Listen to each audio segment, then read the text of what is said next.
The date is Friday, March 20th, and you're listening to Entertain This, a thought-provoking podcast encapsulating all things entertainment.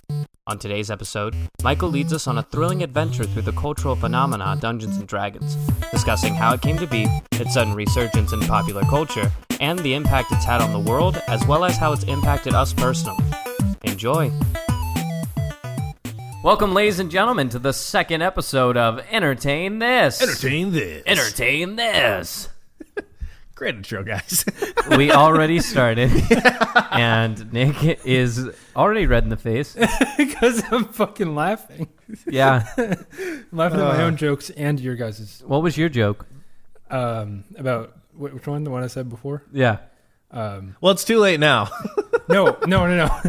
What do studio technicians play if they have some downtime with cards? It's mono instead of Uno. Oh my Right? god. That was the joke. Oh, okay. All right. I'm proud of you. Yeah, that was good. We're off to a dumb start. I don't want you to cut this out, and I know you're going to want to. And this is me telling you, You're don't. gonna call me out? Please don't. Okay. That's fine. so Welcome. we're here in this edition of Entertain This. Our second episode. Second episode edition because we're talking about Dungeons and Dragons Yeah. and all the different editions. Hey, Oh, it's Michael's boring. week. Yeah. gonna Hi, stick this welcome one out, you everybody. guys. No, you're not. You're going to talk to us. Come on. I'm just kidding. Yeah, so Nick is the only one here who hasn't played Dungeons and Dragons and doesn't seem like he's very interested. That's what this podcast is supposed to change, right? I would hope so. So Okay. a little fun tidbit that I thought of is how last week we had me in the middle who had played a little bit of BioShock. Nick had played a lot of BioShock, and you had played none. Yeah. Well, Besides this the week, demo. This week it's you've played a lot of D&D. Yeah. I've played a good amount Yeah. of D&D, and you have played none. I played 0. Yeah. So Yeah. we still have that nice little middle ground of like expert, moderate, and then complete. Well, I don't newbie want in to the claim to be an subject. expert, but How many books do you own for 5th edition? 0 physical copies. Hold on. You I'm have to own talking books? digital. Every single one digital. Yeah, that's correct. You own books for this? Yeah, Yeah, it's a books. What is this, like a Bible It's a thing? where you- books. Oh, there are religions. Yeah. okay. In fact, we'll be talking about stuff fairly similar to that. Really? Yeah. There's sacred scriptures and all that? So one of the know main about that. things that I wanted to talk about and discuss with you all is how D&D has seen a major resurgence in the last few years. Yes. From the likes of like just entertainment, like seeing like TV shows and video games all based upon it, and how back in the 80s we went through a long period of like it being demonized very harshly, to now it just thriving and it being seen as this normal thing that a lot of people never thought was going to happen. I remember throughout our childhood, at least, the most prominent that I can remember is there was an episode of Danny Phantom where there was a nerd ghost, and like the classic nerd in all of those cartoons, like Foster's Home for Imaginary Friends, Oh, and yeah, Dexter's yeah. Laboratory, they all played Dungeons and Dragons, but they never called it out by name. They always just showed. Well, them, yeah, that's like- because of licensing. right. They always just showed them rolling all of the weird shaped dice, Right. and it like put this thought in my head that this is a nerd thing. Like this Oh, is yeah, for yeah. this is for things. This is a thing for people I don't want to be associated Well, with. why don't we kind of talk about like our perceptions of D&D first? 'Cause, Like starting out. yeah, because like for me, like I grew up like I was kind of like a weird mix of nerd and jock growing up. Like I was in at least like 3 or 4 sports at a time until the end of high school. Yeah. And at the same time, like I played a shit ton of video games. But I knew what Dungeons and Dragons was, but I considered myself like I'm a nerd, but I'm not a Dungeons and Dragons nerd. Point Dexter. Yeah, is, I is have the not. word that I would bring up. I have not taken that step, and I don't want to because Right. that seems like the like road to never coming back of like social ineptitude and just like general societal stigma. And back then, that's what it seemed like. Yeah, for sure. I mean, back. I remember growing up, I was very forced into sports. I played football and baseball and all of that because that's what my family did. Right. We played sports. And eventually I grew away from that and into theater, which was super weird. It was like the Troy Bolton story of switching into doing theater. Yeah, and you like get the best of talking- both worlds. With less Yeah. dancing and singing, I hope. I hope so too. You're but not I dancing honestly, in the halls of high school, right? You're Well, I like to think We of did it as that. you just like taking like a look at your life and just thinking, we need to break free. That is what happened. Yeah. You're right. Yeah, you're like, I don't give a fuck about what anybody else thinks. I'm gonna do my own thing because it's fun, right? Right. And so Yeah. I went and I started doing theater, which, I mean, that it has a certain When you stepped on aptitude of- stage, did it feel like you were soaring? Are we going to flying? do this the entire podcast? I wish. But it was stepping into a certain level of dorkitude that Right. I hadn't stepped into before, becoming a theater nerd, as they called it. Well, it's a high self-confidence school. thing too, right? 'Cause it's like- Absolutely. Yeah, well, I mean, when you're like middle schooler or like freshman, sophomore, even like junior, senior in high school, like the way that you're perceived means so much. Oh, yeah. For pretty Very much much, yeah. any kid. And if any, I know that if any one of my friends would have known, or it wasn't true at the time, but like if I was playing D&D and would have known that I was playing, Yeah. I would have heard nothing but endless amounts of shit. I was like the one kid out of my friend group that was remotely interested in anime. And that is still a talking point to this day of I am the anime guy. Oh, my God. Yeah. It's low-hanging fruit. Okay? Yeah, very. You get a person like me in the room, I'm gonna make fun of people watching anime. That is rough. Yeah. But, I mean, It's all fun and games, right? yeah. To bring it back around, I mean, it was almost programmed into our heads through these like cartoons that we watched as a kid. Like, Right. D&D is for Point Dexter nerds. Right, which who is are a trying we- to escape their actual life. That's what it's for. Right, and Yeah. it was such a weird transition from how it originally was perceived by culture, because like it originally came out in the mid 70s. It was created by Gary Gygax. It just started as like a little game, as a game that he would play like with some of his friends, and eventually he wrote a book, and it grew to this big worldwide phenomenon. And along with that, though, there was this demonization of it. And what I mean by that is literally people thought it was demons. Like it had demons in it. It talked about devils, talked about these gods that weren't God. And, you know, It was the equivalent of anti-vaxxers basically being like, yeah, hey, this is them trying to summon Satan. right. Like, they thought that that's what the players were doing. They Well, were yeah. attempting to summon Satan. And a lot of that kind of came from this place of like you have this social group of people who aren't already accepted by society that well. They're outcasts, right? Who are outcasts, Right. who are choosing to separate themselves and play this game. That, Sometimes in cloaks. sometimes in cloaks. That, You're that- doing this to yourselves, really. yeah, I mean, that talks a lot about devils, demons, fiends, angels, gods. And for a lot of people that kind of just saw like this glimpse of this world, to them, all they saw was this anti-God, anti-religion, demonic game that Yeah. was bringing their kids to the dark side, so to is that a say. Star And Wars that- reference? Oh.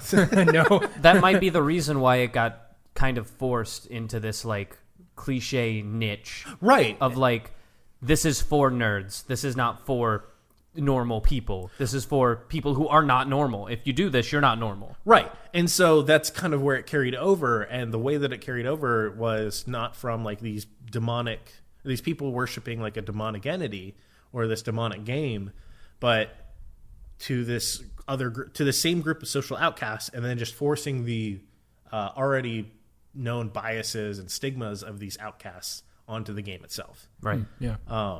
I'm hearing some like parallels between this and back in the early 80s, everyone thought Ozzy, oh, he's a devil worshiper. Yeah. I Yeah. mean, Yeah. it was a big fear back then. Yeah, it the I mean, same thing? it went through like a very similar trend, like, Oh. and they went through it around the same time. Yeah, I mean, But this was a lot easier to pick at because you weren't messing with, like, these the heavy metal heads with the leather tough- cutoffs. tough Well, yeah, and punk peop- rock yeah. kids people who with, like- were there to argue anyway. These were the nerds who wanted to be the valedictorians. Yeah, the ones scrawny who kids. Yeah. loved math. If you told them, like, don't do this, they'd be like, but they'd, like, stop. They Yeah. wouldn't do it anymore. Yeah. Yeah.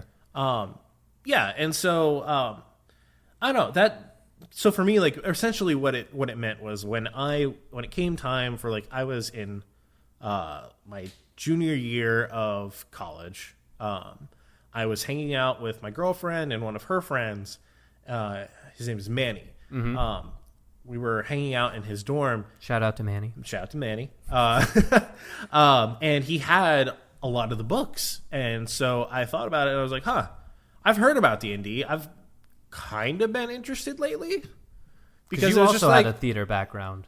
I don't have a theater background. I thought that you did. No, I don't. I wish I did. You're just a very enthusiastic character, I guess. So what it was that like I had this small amount of interest just from like hearing about it, and just like I knew that like between my girlfriend and her friend Manny that I was in a very safe space to like want to explore that side and just be like, okay, well, like, is this something that I could be interested in? So college is the place to find out. Right. Well, and he actually lent me the core rule book for me to read over. And what edition was this? 5th edition. This was 5th. Yes, so this was 5th edition. I wasn't introduced to it until around 2016, 2017, I think.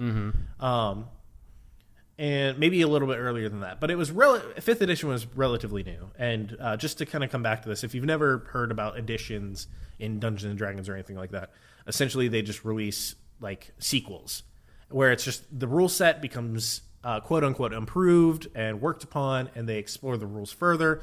And it's usually whenever they want to take it in a completely different direction, or not a completely different direction, but enough of a change in direction to warrant naming it as its own edition. And I think 5th edition kind of loops back to your original point, because 5th edition was like opening the floodgates. It allowed for some really special things to happen. Yeah. Is it like a dumbed down version of the previous? No, I wouldn't say that. I wouldn't say it's a dumbed down version, but it's very different. Yeah, I'll kind of come back to that here in a little bit. But as far as like my experience goes, like I read the book and I loved it. Like I loved the idea of coming up with characters. My first ever character was a human monk.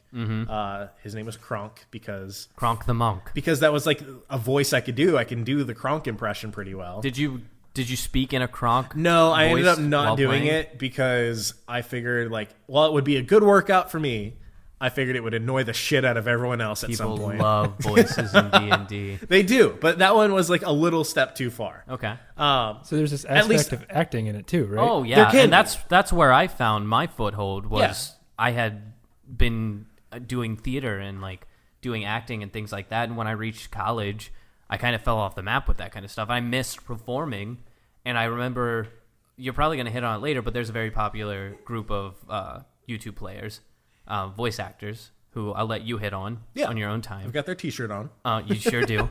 And really? I started. Yeah, he does. Oh, I started. He's Superman yeah, showing there it it off is, right yeah. now. There it is. nice. There it is. But I started watching them, and I started seeing how much fun they were having and how much heart and character they put into their characters. Yeah.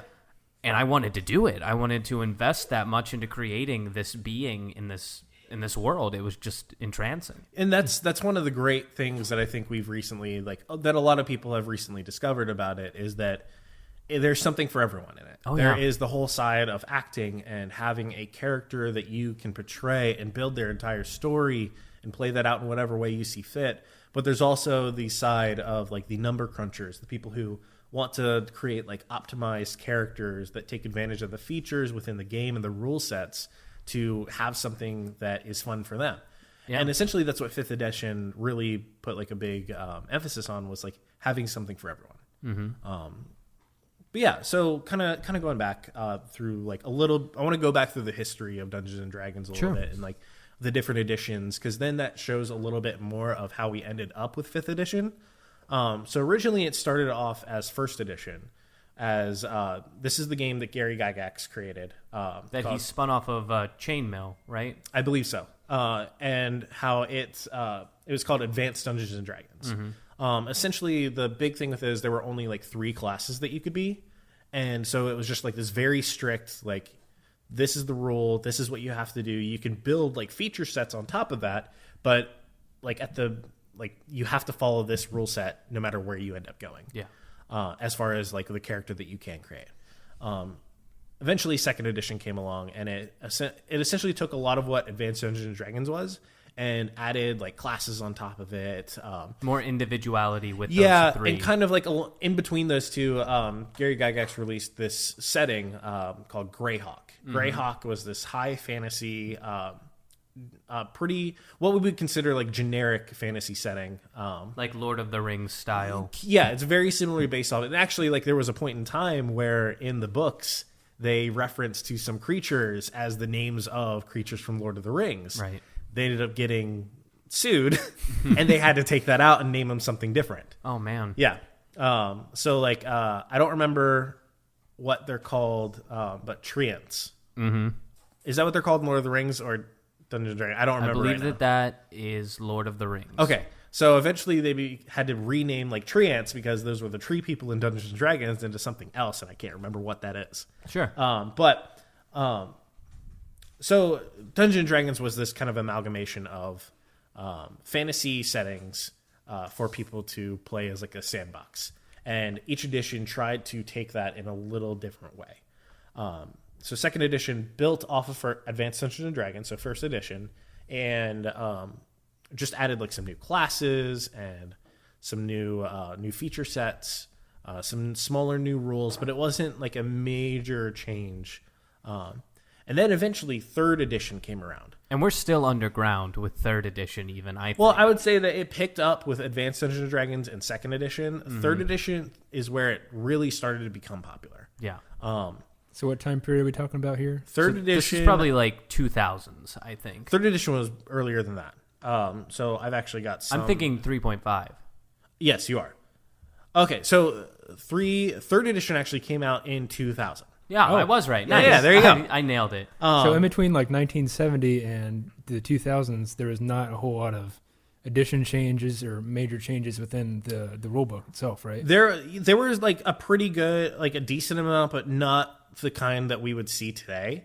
And part of what spun this major rule shift from second to third edition is the fact that it was no longer being made by Gary Gygax and his publishing. Mm-hmm. It got actually moved to Wizards of the Coast. Right. Now, Wizards of the Coast is the same people who make Magic the Gathering.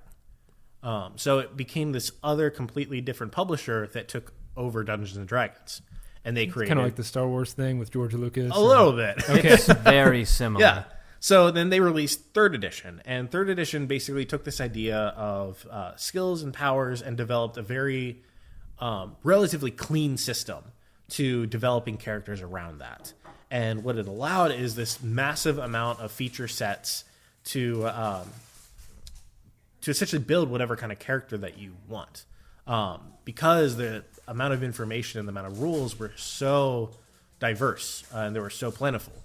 And so essentially that became like one of the biggest versions of Dungeons and Dragons. There's a bunch of other systems of tabletop role-playing games that are directly based off of that. And then to build off of that even more with some slight rule changes, Wizards of the Coast then released 3.5. Mm-hmm. 3.5 is the big edition where Dungeons and Dragons really took off. This is where I got involved, was in 3.5. Yeah. Or at least this is the edition that I started on when I started playing Dungeons and Dragons, my sophomore year of college.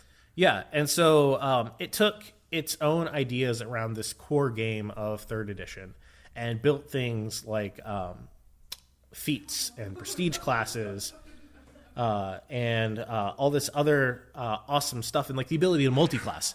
That was a new thing in 3.5. That is basically they took this feature set from third edition and put all these awesome supplements on top of that, enough that it warranted its own separate version, but not because it wasn't a major rule change, not a new edition. Right. So then eventually from there, Wizards of the Coast ended up releasing fourth edition. Now, fourth edition came with a lot of like pros and a lot of cons in the eyes of people. A lot of people really don't like fourth edition. And I can really, a lot of people just hate and like edition. a lot of people feel very strongly about it. A lot of people stopped at 3.5 and a lot of people quit at 3.5. Yeah. Stopped playing completely. Felt like Wow. the game was just dead. Yeah, because one of the big things that 3.5 allowed is for you to make pretty much any character that you could think of. Like the amount of customization in 3.5 is insane. To almost a fault. Yeah, you to could almost a break fault. the system pretty easily. Yeah, and part of that is because there's just so many rules and feature sets and things that it's just once you get to that many, it becomes impossible to balance everything. Do you know when home brewing became kind of mainstream? Well, I imagine it's always been a I don't know thing. about mainstream, but homebrewing has always been a thing. Like that's how D&D started. It was originally a homebrew of this other war game. So it's homebrewing has kind of been the backbone of Dungeons and Dragons since the very beginning. But along with 4th edition, the other big thing that happened is they ended up changing their license for the game from this open license to a more restrictive license. And what essentially that means is that with 3.5, you can build any system you really want, and you could build on top of 3.5. So you can use all the same feature sets, all the same rules, and just put your own rules on top of that and release that as its own game. Right. 4th edition no longer allowed you to do that because of the strict license. That always works out well for any game, right? Like, you could still release some like modules and stuff, like stories and all that, but you don't see any games that you have games that are influenced by 4th edition and by like 5th edition, because 5th edition still actually has the same licensing, but nothing that is just, this is the exact rule from 3.5 or from 4.0, and we're just going to put other rules next to it because it's not allowed anymore because of licensing. Wow. Yeah, and so it was a crackdown, in other words, right? Well, essentially, they saw how popular 3.5 was becoming, and they wanted to corner the market They for wanted to better get more or for money, worse. right? I mean, that's kind of like more of like the socioeconomic. Yeah. Sorry, I had to go there. Things of capitalism and all that, but yeah. So they had this company called Paizo that they had outsourced the Dungeons and Dragons magazine publication to. Paizo, because they were a completely separate company, they saw what Wizards of the Coast was doing with this licensing, and they really did not like the fact that they added this really strict license to it. So what they ended up doing is they built their own system on top of 3.5, and it's called Pathfinder, right? And it ended up exploding, where this took the place of 4th edition, basically. Yeah, so Pathfinder was the most played version of Dungeons and Dragons until the eventual release of 5th edition. Correct. And that is mostly just because of how much people really didn't like 4th edition. People really hated it. Yeah. So if you're looking for an edition to jump in on, 4th is not it. 4th is not it. I would say no. There's so the 3.5 or Pathfinder is what I'm getting out of this. So far. Alex and I actually just recently finished up a Pathfinder campaign. Yeah, and you know what? I enjoyed it. I enjoyed it. It was good. The system itself was good. Yeah. The big thing for me is like I was not a fan of like having to do so much math. There's this idea of floating modifiers, and essentially what that means is like I get a +4 in this specific situation to this roll, and I get a +3 from this, and then a +6 to this, and all of a sudden, like I have to know the very specific situations where I get these bonuses. So the way that it works is you have a list of skills that you can do, and in Pathfinder specifically, you have to buy into those skills. So at every level that you reach, kind of like a video game, you get points. You get skill points, right? You get skill points to buy in, just like Skyrim, just like Fallout and things like that. You buy into these skills. Now you're speaking my language. There we go. Okay. So the problem with Pathfinder was you have to imagine if you have a list of, like, let's say 25 skills. That feels like a lot, but it kind of paints the picture I'm looking for.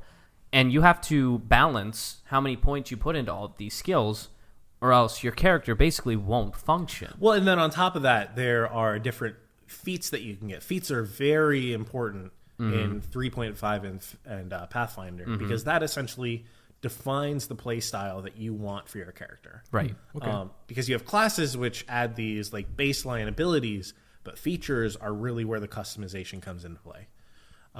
So features are things you can choose. Yes, and you can choose. I might be wrong on this, but I believe it was you could pick a feature like every other level, at like an odd. Every level. other or every 3 levels. Yeah, it's something like something that. So along it's like those lines. You get a feat, you get a lot of features, a lot of feats. Yeah, and then so Pathfinder ended up becoming this like awesome, like took the tabletop gaming world by storm.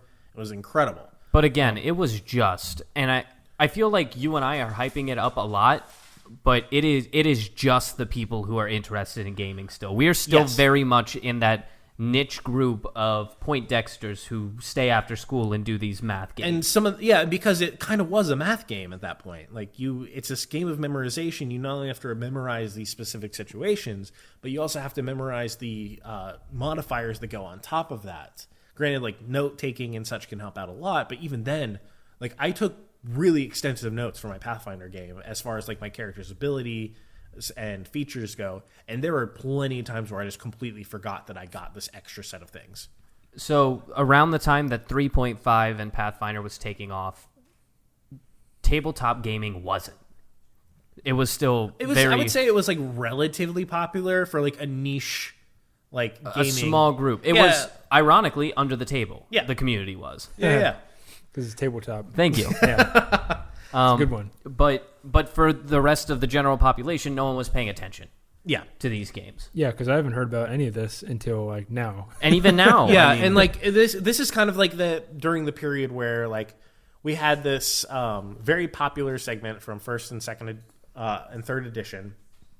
I would say even before third edition, where you still have this very large stigma of like pencil pushing nerds who are just wanting to play this math game. Yep. And so it kind of had this like very large apex at the beginning where a lot of people just wanted to know what it was. It was all over the news because it was devil worshippers, so they wanted to get to know what is this actually, so they played it. Then it took a dive. A lot of devil worshippers jumped in. They were like, let's do it. But then, they were equally disappointed. Yeah. Because it wasn't. Then it sat at this plateau for a while, and then 5th edition came around. And 5th edition is, I'll just say, like, I am 100% biased to 5th edition. 5th edition is the first rule set that I ever touched, first one that I ever played. And this is 2016 when you jumped in. Yeah. And so this is actually like 2 years after 5th edition has actually come out. Mm-hmm.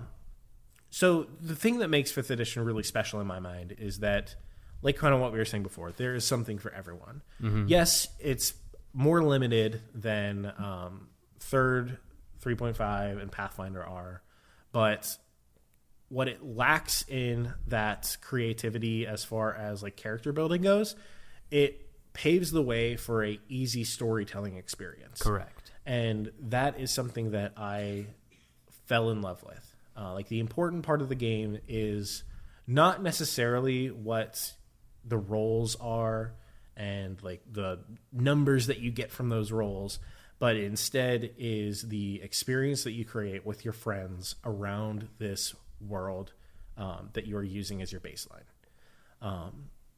And I just kind of wanted to talk a little bit about like why that is such an important thing. Mm-hmm. Storytelling is huge. I mean, anybody that works in an office environment knows that storytelling is almost a corporate buzzword at this point. Mm-hmm. There's a big focus on storytelling. Everyone wants to tell a story. Okay, what does this brand do? Well, it cleans your clothes. Okay, what if we had a mom who their child is out there playing soccer and they get a scuff on their knee? How can we make Clorox this big brand that helps the child with its knee or something like that? It's emphasis on storytelling. And why is that? It's because it's kind of a rhetorical question. It's because people like stories. Well, people identify with stories. Exactly. Yeah. It's people identify with these stories, and that's part of the reason why people find themselves in these things, and that's what connects them to the product or to the game. Or even then, like if you don't connect with it, a good story will also at least be entertainment. Mm-hmm. So I think it's funny because the entertain. Oh yeah. Hey, that's the name of the podcast. That's a plug. I'll take my $5 this is now. The second podcast in a row where I have said, "Hey, that's the name of the podcast." But if you look at like storytelling throughout history, like you go back to one of the first things that really brought humans as a species together was this ability to tell stories. Yeah. One of the first pieces of literature that we've ever seen or that we know of is the legend or the epic of Gilgamesh. And this comes back from this ancient Sumerian civilization. And you even go back to then, and it's stories about this person performing these extraordinary feats. People have always identified with these stories of people going above and beyond and doing things with special powers. I mean, you can even say that that's kind of where like some religions possibly came from. And it's just really important to like know that storytelling is one of the most important things of human society and culture throughout its entire history. And 5th edition Dungeons and Dragons, to me, has really paved the way for great storytelling. And I think that it's that storytelling, exactly that has drawn the population at mass into Dungeons and Dragons, was 5th edition's ability to tell stories. Not only that, but what people have done with that ability to tell stories through it. Mm-hmm. And I think that's probably the best marketing for the game that there is. Absolutely. And there's been some incredible quote-unquote marketing out there that you have things like the Adventure Zone, which is this wonderful podcast of just some idiotic group of friends playing these idiot characters and just having a great time together. Please bring us on as guest stars. That sounds really familiar. I'm not sure why. Yeah. But then, kind of like what we were talking about earlier, Critical Role. Oh, yeah. Critical Role for me was what was the big kicker that made me say, yes, I will play. I saw a clip of Travis Willingham bartering as his very low intelligence Goliath barbarian. Where he loses more money. With a trader, and he ends up losing more money by counter-offering with more than what the bidder was asking for. Because he's playing a Goliath barbarian. And so to give you an idea, big dummy, right? He's a big old dum-dum. Yeah. Intelligence level of like 6, yeah, I think. so intelligence, all skills in Dungeons and Dragons are on this range of 0 to 20, where it's easy to think of 10 being like the average. A flying eagle, like a giant eagle, which is like a magical creature, but like it's an animal, doesn't have the ability to talk or anything like that, has an intelligence of, I believe, 7. His character had an intelligence of 6. What's 1? Do I want to know? 1 is essentially brain dead. You're brain dead. Yeah, but brain dead. Okay. Like you're low functioning. There were a couple of times in the podcast where their druid would turn Grog into an eagle, and for just a brief moment while he was in eagle form, he was smarter than he was in his normal form. Yeah. And he realized oh, I'm smart now. That's something that happens within the game itself. Within the game. So you change into different forms, or you Oh, can. absolutely. Yeah. I mean, there's So you're not endless just stuck possibilities. as a barbarian the entire time. You Well, can so be this an is all based eagle upon like spells and for druids they have like shifting, the ability to shift into like different animals and different other like races, and then there are those spells like polymorph. Like, like a polyjuice potion from Harry Potter. Of course. Polymorph is essentially like taking that to a step further. Like, not only are you this person, I can make you an entirely different like race. Like, I can make you anything. So you can be an elf when you're human or anything like that. Yeah, stuff like that. Okay. Yeah, you could be a giant flying eagle when you're normally a half orc Goliath barbarian. Sounds dope. Yeah. It's 5th awesome. edition really opened the door for a lot of those creative choices and how to force the story. Well, and not only just like the creative choices, but like these underlying mechanics really pave the way for the storytelling that is involved with that. So it's not only just like, I turned you into a giant flying eagle and now you're smarter. Oh, that's funny. That's good story. But it's also the interactions between the players that build on top of that. And that's really what's special. And Critical Role to me is the such a wonderful example of that amalgamation of friends who want to just get together, have a great time, and build this story together. And Matt Mercer, the dungeon master for that game, it's very evident that is also his priority. He has gone on and said it's his passion. It's his passion. He loves. He has said multiple times that he would not spend the time building these worlds and building these characters and setting up these stories if it wasn't for creating a great experience for his friends. And to me, that is so incredibly special. That, like, because they did Pathfinder at first for their first campaign, and they ended up starting and switching to 5th edition around like level like 9 or 10 once they essentially became a show. And you could just see how, like, even though they didn't know the rule set that well and that there were some hiccups, even like the production wasn't like as good as it is now. That happens with all online shows, Right. right guys? Happens with all. Sometimes we mess up a little and we echo for an entire first episode, and the audio isn't always great, and we're recording in an apartment, not a studio. Yeah. It happens. You work your way up. Absolutely. But the biggest, I don't appreciate that, but but the big thing that's really special about it that makes it, like, even today, I can go back and watch these episodes that are not great quality, that are like them flubbing up the rules and things like that. But the thing that makes it so special and so easy to watch is them, the story that they are building and their interactions as friends. It also helps that every single one of them are professional voice actors. Yeah, that is helpful. So they get very into it, and it's wonderful. Wow. But I mean, they've done some incredible things with their campaign. They've gone on to make graphic novels. They are releasing a, I think, monthly comic book that comes out telling the origins of Vox Machina, their group of adventurers as they proclaim themselves to be. And they just Vox recently Machina. had the most successful TV and entertainment Kickstarter. Correct. They're now on HBO, aren't they? Amazon. Amazon. Yes. They're starting the Adventures of Vox Machina cartoon. Yes. So they had a Kickstarter. I don't remember what the original amount was. Or even, I'm going to look this up real quick, actually. But essentially what it was is they got together and they partnered with Studio Titmouse, which is a very high-quality animation studio. Wonderful name. I've heard of that before. Yeah. And they wanted to create a... I don't remember if the original idea was for them to have a branching off story, like a side story of like not exactly what they did in their game, but like something similar. Right. And just animate that. And it ended up turning into like they're getting a full-blown multiple season series.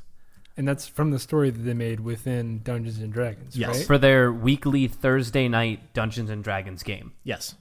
And if you listen to their podcast, which I definitely suggest that everyone out there listening to ours does. After you listen to this one in completion, of course. Well, we only had 2 episodes. You're going And to the catch first up real one, quick. and the third one, and the fourth, and the... you gotta Those don't listen to them exist all. yet. But Okay. if you have the time, go listen to just at least the first episode, Critical Role, and you'll understand how easy it is to make that into those things. So since the recording of this, and it has been a little bit since their Kickstarter campaign has ended, their original goal was $750,000. That's a lot of money. Yeah, a really good amount of money. And they ended up getting $11,385,449. That's a lot of money. To make a TV show. Are they voice acting their characters? Oh, absolutely. Excellent. Yeah. They're professionals, unlike some people here. Hey, we take offense to that. we're doing our best. Yeah. I'm just proud of us for getting even to the second Yeah, episode. for sure. And onward from there. Yeah, We're absolutely. entertaining. Entertain this. But so kind of going along with this, like you also have celebrities who are all of a sudden now coming out and just being like, I play Dungeons and Dragons. I've been playing Dungeons and Dragons. Yeah, it's like I've been playing it for so long. All like, of those movies that you watched of me, those characters started in the world of Dungeons and Dragons. No way. well, they Oh, probably yeah, no, started that- it in a writer's brain that was playing Dungeons and Dragons and then became them as their characters. Vin Diesel has been quoted in saying that a couple of his characters, Fucking Diesel. he wrote movies around Dungeons and Dragons characters that he played.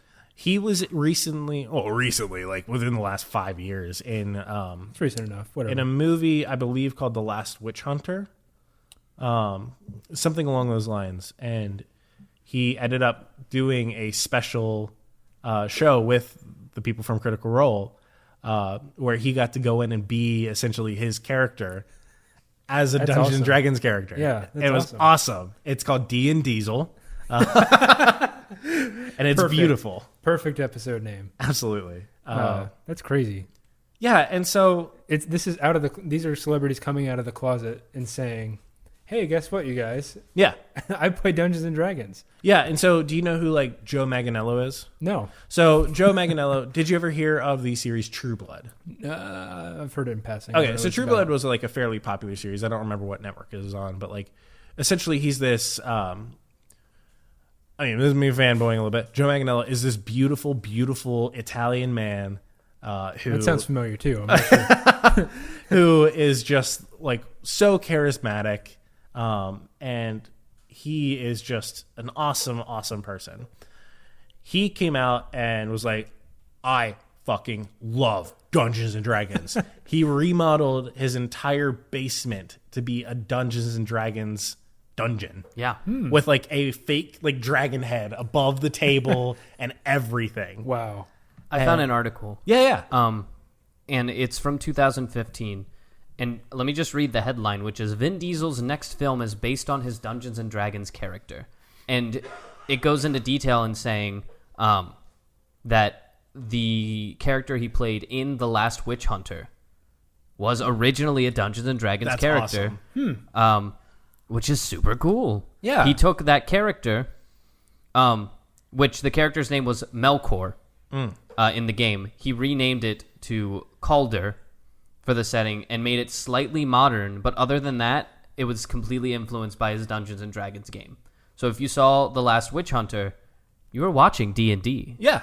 Well, and I think that's a really important thing to like look at is like though we've had this like this curve of or this valley of Dungeons and Dragons popularity, It's secretly been there. it's secretly been there. You look at pretty much any fantasy video game, Yeah. or especially RPG role playing game like. You mentioned Skyrim before, right? Skyrim is almost, I would say it's one of the better translations of D&D to video game. I would say it's very good. It is not the best I've seen, but when it comes to like building characters, selecting stats, putting points into... Yeah, well, pretty much any game that has those sorts of mechanics is kind of coming from this place of Dungeons and Dragons.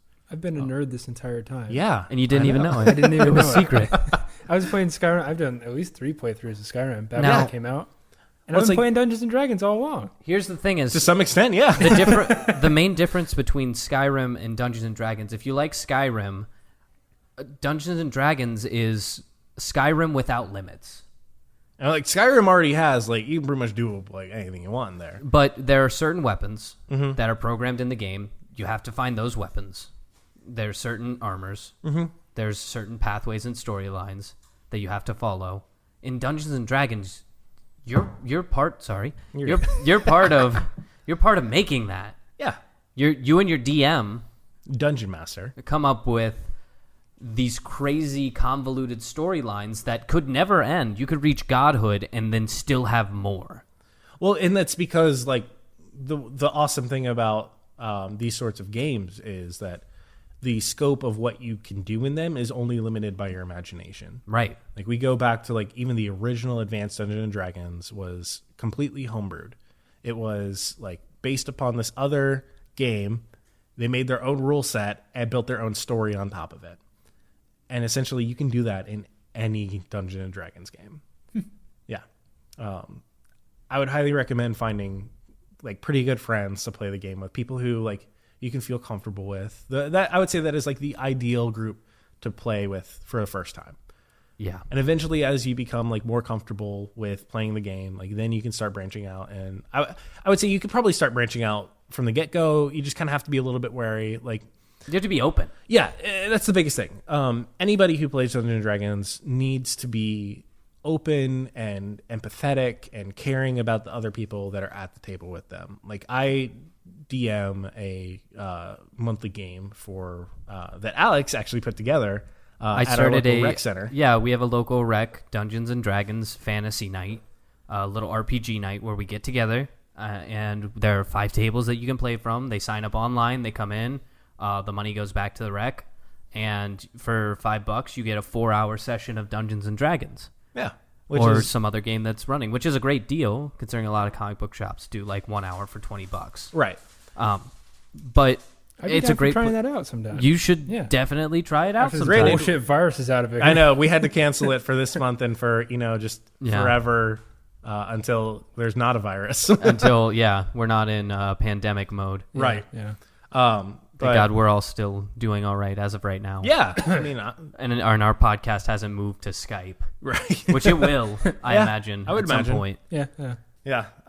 Or Zoom or WebEx. Or But going back to like the whole side of like empathy in Dungeons and Dragons, like one of the first things that I made sure to ask is like we had a group of people that some of them had never met each other before, and like everyone was kind of nervous. First thing that I always ask whenever I DM a new group, especially of people that have never played with each other, is what things are off limits and what kind of experience are we looking for? Those to me are the 2 most important parts of having a great experience, no matter what the intention is out of the game. My lovely girlfriend played in your group, and she commended you for that. Thank you. She's over next to us. Thank you, Chloe. She is over on the couch. She's actually going to be guest hosting next week's show to talk about her experiences with Animal Crossing, which she's getting. Technically, it'd be today because we release on Fridays, but we're recording on a Thursday, so she's getting it tomorrow. But she's very excited. Yeah. She's only been obsessing over it for 4 months? Longer? Like a year and a half. Year and a half. Okay. And that's going to be another episode where I don't know anything about it. Yeah. 'Cause I've never played or even seen being played Animal Crossing at all. Look up some videos. There's some really great 100 facts about Animal Crossing that I've been obsessively watching just because I like knowing secrets of things. I'm going to go in completely blind. And guess what? Animal Crossing's based off of D&D. It is. Bullshit. No, it's not. I mean, it's got No, it's not. similar aspects. There's probably some similar aspects. It's not based You know off what? of We can D&D. make the connection, but Bit of we'd a be stretch. pulling it out of our ass if we were to do that. But you know what I thought of because we had planned this last week after recording our first episode of Entertain This, the podcast right here where we talk about all things entertainment. We had Fifth discussed. We're counting, yeah. We had discussed what Michael would be talking about because we kind of go round table as to who leads the conversation for the podcast. And Michael said that he wanted to talk about D&D and how it's gained popularity. The thing that I got really excited about was talking about Stranger Things. Oh, yeah. How's that not come up yet? That's my favorite show. Sure. Is it really? Well, I mean, it's one of my favorites. But That's awesome. Yeah. It's a because fantastic show. it is. It's a good show. Something watching it for the first time through, I was late on the Stranger Things boat. I think I watched it for the first time all the way through maybe last year. Like, I am late on Stranger Things. The boat's already left, and you're still trying to get out to it. But here's the fun thing is that because of that, I had this weird kind of reverse relationship that a lot of people have, which was I loved D&D first. Mm-hmm. And then I loved Stranger Things. A lot of people, it's the other way around. They love Stranger Things, and then they try D&D because of it. Yeah. And I think that Stranger Things is a big reason that a lot of people got pulled in to try D&D. Yep. And 5th edition's been so welcoming Yeah. that it's allowed that. But watching the first season, and really every season, but I just want to talk about the first season for now. Watching the first season, it runs like a D&D game. Absolutely. That was the inspiration. The Go inspiration. ahead. Tell me it's based off it. No, There you go. No, it really was. It's ridiculously based off And like of it. they don't try and hide it, which is one of But the I reasons was why completely blind to it. I didn't know any You of would. this. I was completely blind to it too, up until maybe the 4th or 5th episode. But here's the thing: it starts with them in the basement playing a game of D&D, right? And they all have their characters, like Will the Wizard and all of that, and all the way across. Right. In the show, the boys are playing the roles of the characters in the D&D game, in the adventure that's happening in real life, where they're trying to rescue Will and trying to get to the Upside Down, and they're fighting monsters. They have the monster's name is a Demogorgon, right? Yep. The Demogorgon is a D&D monster. In fact, like the name is directly like the only reason why they name it a Demogorgon is because that's the closest thing that they know to it from Dungeons and Dragons. It's their boss that they're fighting in their Dungeons and Dragons game. Yeah. That's their big bad evil guy. So the dungeon master like predetermines the quote unquote final boss battle, or is this like Correct. They can. They Yeah. can? Okay. You can have some Unless- randomly generated stuff, but They're doing that, but Yeah. in a lot of cases, if they're building their own homemade campaign, which is what happens, or in even Stranger if they're Things. generally using like a adventure set. Yeah, there or is a adventure predetermined, or they determine what their big bad evil guy is going to guide. Yeah, and a lot of the times that's like because it is a story of humans playing the game. Humans generally fuck things up. Sometimes, you know. And so you can have like this original intention of this big bad evil guy, and part of like the grace of being a good DM is being able to just roll with the punches, roll with whatever your players end up doing. Like for that rec center game, I had an idea of a one shot of just kind of getting through this like underground dungeon. We ended up making it only to the first level.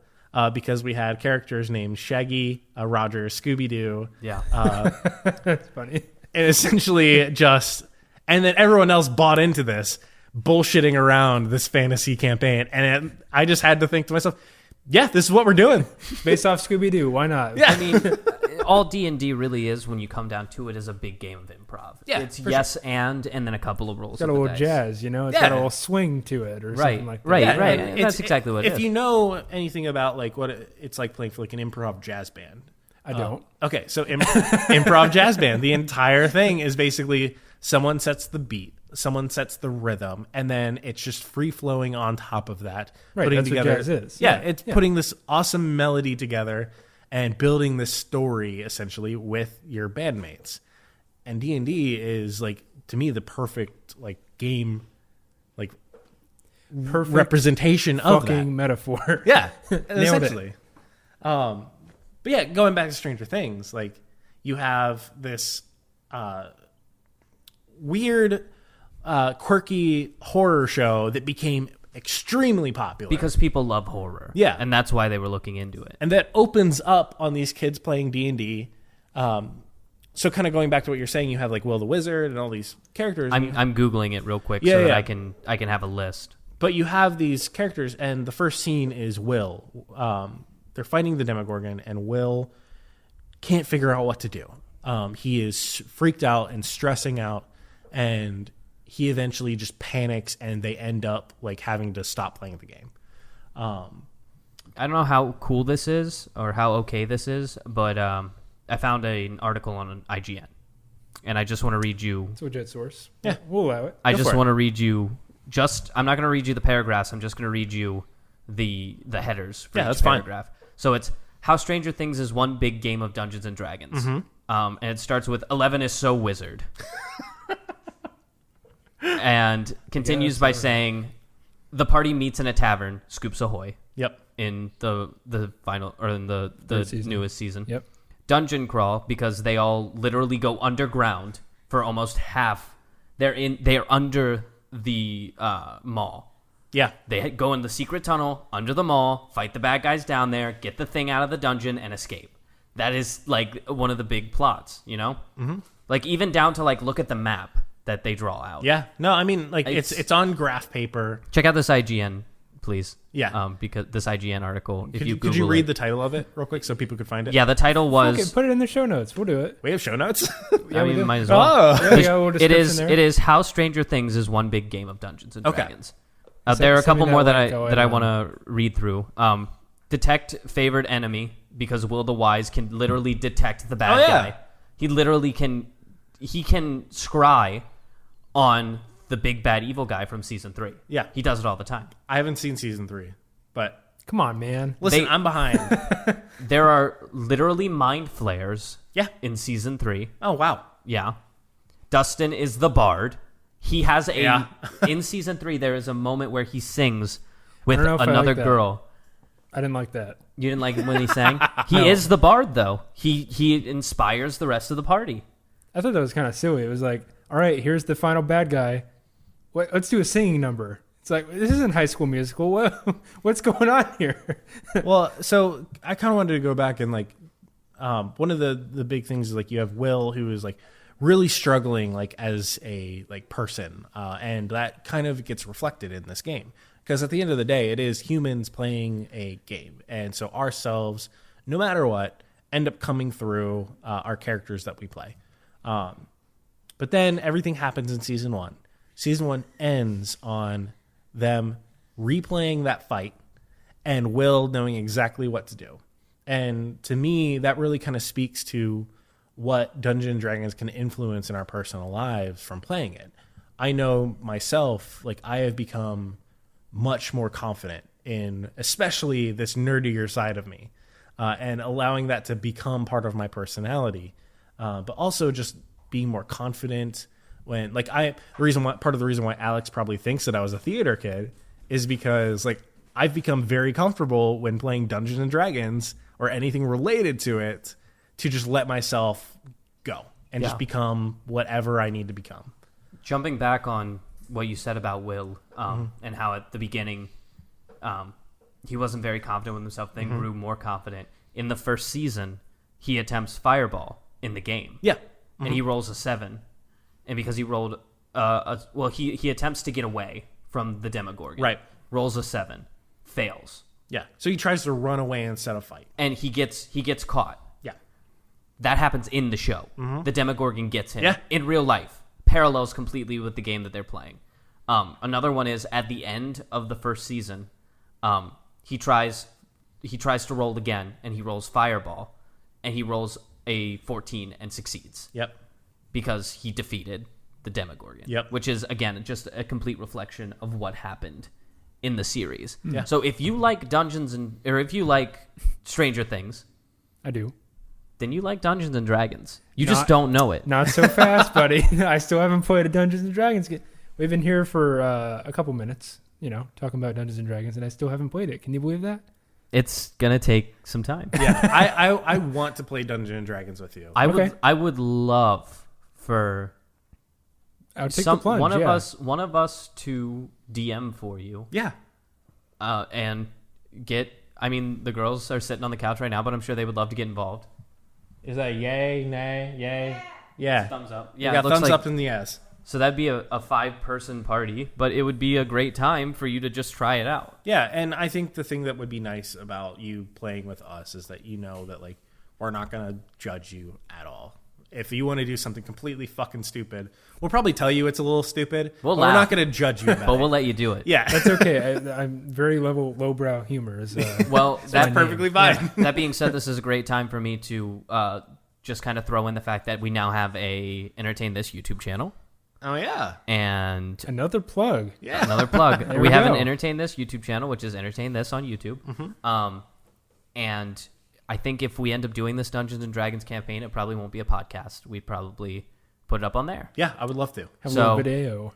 We'll have a little video to go Yeah, along and with this it. this is like I don't want to commit to anything right now. No, this will be in the future, but Yeah. we will have Nick's first Dungeons and Dragons game. Hopefully. Oh, you guys are gonna take my Dungeons and Dragons virginity Yeah, live on that's camera. right. Yeah. And we're gonna hopefully upload it onto the internet, Yeah, Here we go. onto YouTube. That'll be one of the first things that Is that allowed we on upload. YouTube? Can you call it that? I don't think that Dungeons and we're gonna call it that. I know But, some other special websites we can put it on. Okay.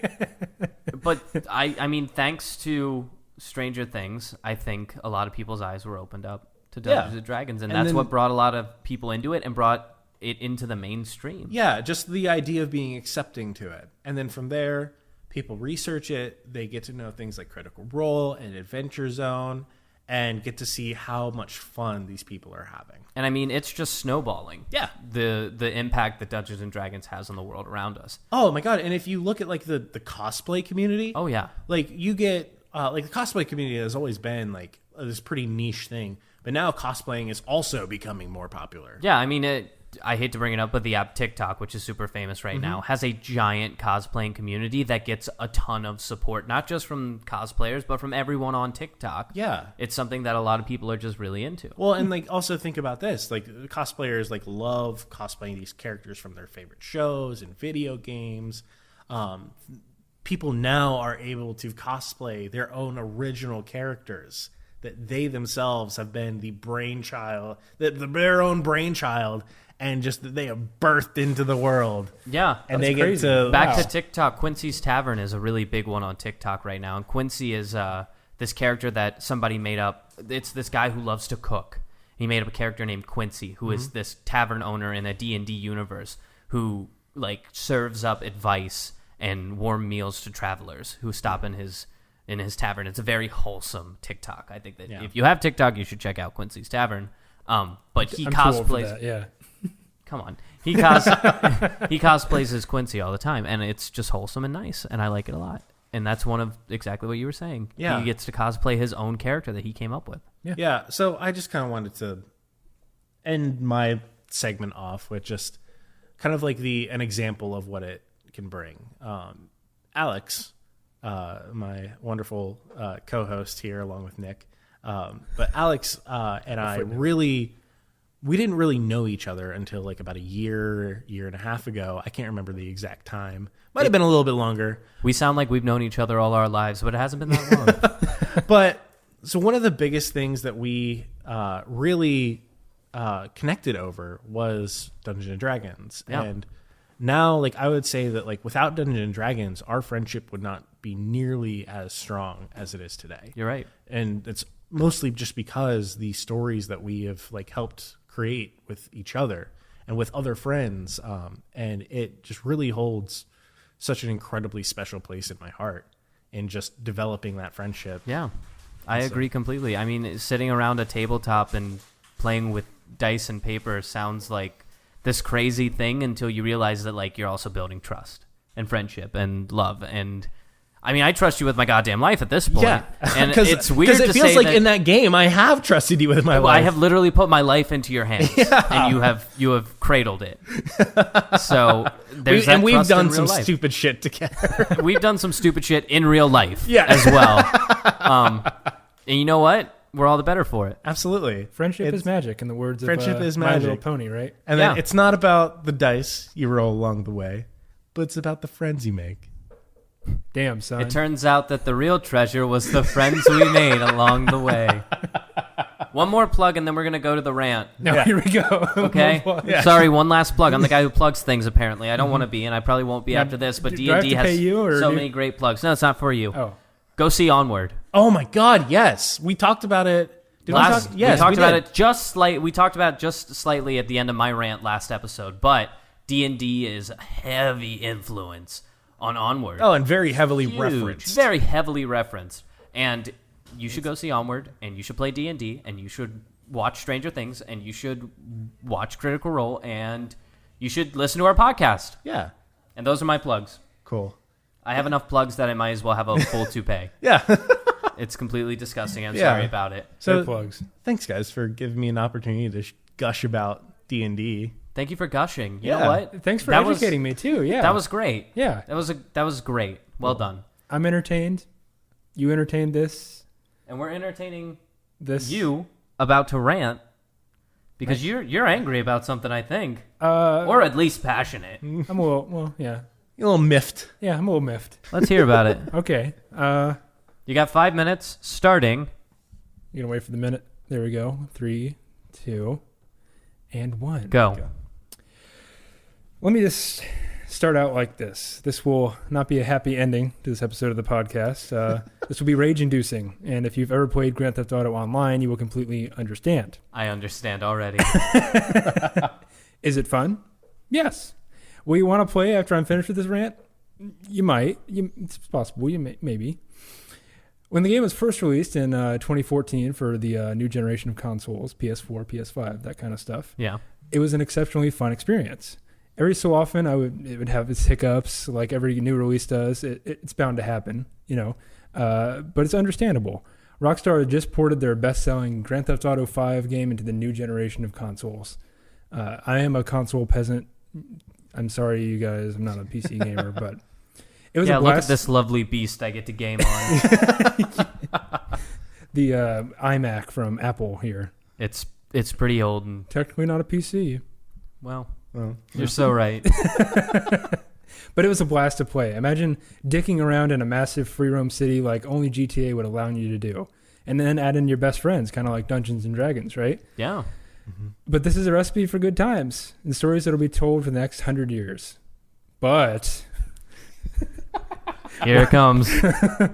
what if I told you that even today, the issues it had upon release still haven't been fixed? The exact same glaring multiplayer issues that made the game nearly unplayable still continue to this very day. And on top of that, they have the audacity to ask you to pay real money for in-game stuff. Now, as I mentioned before, this was released, and it was an absolutely fun game to play, but at times it could get a little grindy, repeating the same mission over and over again to get money, whatever. You could buy a shark card, which is their in-game currency. But for the most part, vehicles and weapons and clothing were reasonably priced, right, when it first came out. This slowly starts to change over time, with supercars being around $300,000 to purchase. Nowadays, they're $2 million and up. They're $10 million, and that's not even feasible, okay? No supercar in real life is $10 million. It doesn't happen. He's right. Not that I would know. But there's some terrible inflation going on in this world on par with like Germany after World War I. Something like that. Little history plug there. Man, he's the smartest out Yeah, I of know. all of us, and I'm glad he's the this brain. Is cool, and I like it. And it was like, I'm going to put some historical references on this shit. That's what makes the shit smell here, okay? Oh, okay. I got to shit on this game. I'm going to do it with class, okay? Hell yes. But I kept playing it, right? All throughout those years, 2014, 2016, 2017. The number of times they apologized to you and gave you a free $10 million just because they messed up a couple things. Yeah, I'm like, oh, thanks, you fuckers. It happened. But I kept fucking playing it. And then the release, I expected there to be some sort of release for single-player DLC. But no, it never fucking came. It's just a cash grab for Rockstar. And the multiplayer experience is all it ever fucking matters. The story was great. I loved it. But fucking left out in the rain because this multiplayer shit is all they're focusing on. And it's a big old cash grab. It's a pay-to-win model. You don't necessarily have to play real money to win, but it's quicker. It's a lot faster to do it that way. And nowadays, you can get a flying fucking motorcycle for $10 million.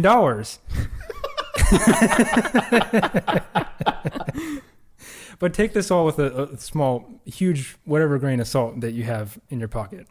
Because I totally understand this game is super ambitious at the time with 32 people in the same lobby when Call of Duty could barely support 16. But why the fuck do I lag out every 20 fucking minutes? It's 2020.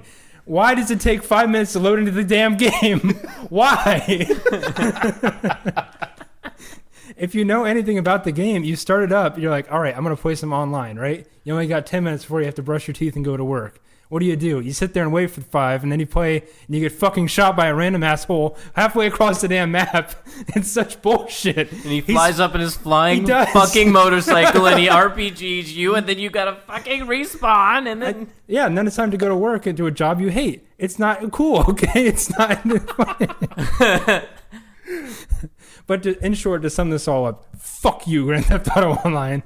You make it so hard to love you, but I keep finding myself playing this game to this very day for no other reason than what Grand Theft Auto does is unparalleled to any other game. It fills that niche that is so dang hard to fill in my video game life. Which is chaos. Which is complete and utter chaos.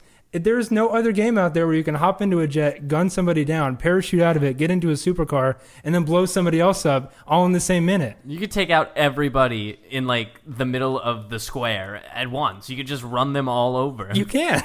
And no one says anything. Or you get the cops after you, but whatever. But this is like talking to that one person you absolutely hate. And just because you're bored, but you're looking for another reason to hate them, why do we continue to piss ourselves off? Because it's fun and entertaining. And that's all I got to say about that, folks. Can I ask you one follow-up question real quick for your rant? Wow. You can do that, yeah. It's amazing. How do you feel about the new Grand Theft Auto that's coming out? The trailer just dropped. Grand Theft Auto 6? Yep. Oh, I need to go watch that. Of course I'm going to be a punk and buy it. You know I'm going to buy the game. You know I'm going to get excited about it. You know I'm going to play online, expecting not to get fucking lagged out every 5 minutes. And you're going to. I will. I'll keep doing it. Why do I keep doing this? Why do I hate myself? But that's all I got. That's my rant. Hey. I'll probably go home and play Grand Theft Auto online tonight. Hey, guys. Because I'm a chump. That's another episode of Entertain This. Hell yeah. That was a good one. Good job, guys. Thanks. We did it. We did it. And thanks to everyone watching. Listening. Watching soon, maybe. Yeah, maybe. If I can get a video podcast going. Who hacked the webcam? That's what I don't know. I've They're got watching. one. Oh, my God. There's a webcam. There's a webcam. I can always set up my DSLR as a webcam. I got a camera on my phone. That'll work. I have 2 on my phone, actually. Yeah. Some people have 5. Video podcasts to come, as well as you losing your D&D virginity. Thanks, guys, for tuning in. Thanks for staying till the end. Have a great week. How do we end this? I hope you guys hear me again next Friday. Yeah. Hear all Nobody's of us quite again. sure how to end it. We're just gonna cut it. We'll figure it out. Guys, Some let's point, just get an keep it actual going. I'm segue sure out of here. everyone's pretty upset that This episode of Entertain This was produced by Michael Savoya, with commentary from Nick Mustakangas and Alex Steele. Our theme music is Rush Bubble by Aaron Spencer. Tune in every Friday for new episodes. Thanks for listening.